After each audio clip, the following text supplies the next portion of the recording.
ছোট্ট একটি গ্রাম, সবুজে ঘেরা। নাম তার নূরপুর। সেখানেই বাস করতেন এক বৃদ্ধ কৃষক, হাকিম সাহেব। বয়স প্রায় ৭০ ছুঁই, কিন্তু মনটা ছিল কিশোরের মতো। তিনি ছিলেন ধর্মপ্রাণ, নম্র আর সদা সাহায্যপ্রবণ। কোরবানির ঈদ আসতে আর এক সপ্তাহ বাকি। গ্রামের মানুষ গরু বা ছাগল কিনে আনছে, একে অপরকে দেখাচ্ছে কে কি এনেছে। তবে হাকিম সাহেবের বাড়িতে কোনো পশু দেখা গেল না। ছেলেমেয়েরা বলাবলি করছিল, হাকিম চাচা তো গরিব, কোরবানি দিতে পারবেন না। কেউ আবার কটাক্ষ করে বলল, তিনিও কোরবানি দেবেন? গরু কেনা তার পক্ষে অসম্ভব। একদিন সকালে হাকিম সাহেব মসজিদে গেলেন নামাজ পড়তে। ইমাম সাহেব খুতবায় বলছিলেন, ইব্রাহিম আল্লাহর নির্দেশে নিজের প্রিয় সন্তান ইসমাইল আলাহকে কোরবানি করতে রাজি হয়েছিলেন। এটাই কোরবানির মূল শিক্ষা, আল্লাহর জন্য সবচেয়ে প্রিয় জিনিস ত্যাগ করা।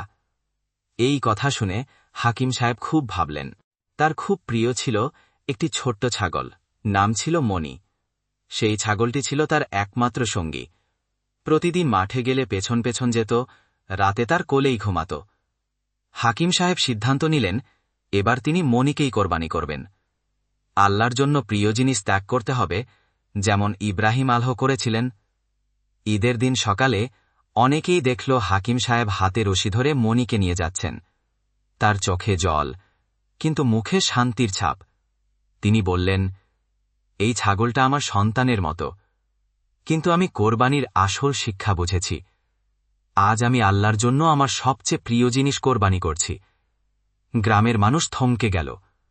কোরবানির সত্যিকারের অর্থ যেন তারা সেই মুহূর্তে বুঝল। ঈদের নামাজ শেষে ইমাম সাহেব সবাইকে বললেন, হাকিম সাহেব আমাদের আজ শিক্ষা দিলেন, কোরবানি শুধু পশু জবাই নয়, এটি হৃদয়ের পরীক্ষা, আত্মত্যাগের দৃষ্টান্ত।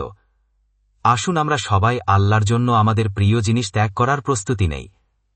সেই দিন থেকে নূরপুর গ্রামের কোরবানির উৎসব শুধুই উৎসব ছিল না, তা হয়ে উঠেছিল আত্মশুদ্ধির এক উপলক্ষ।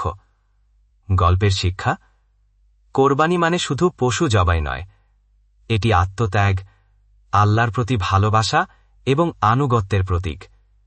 আমাদের উচিত কোরবানির মাধ্যমে সেই আত্মত্যাগের চেতনা হৃদয়ে ধারণ করা।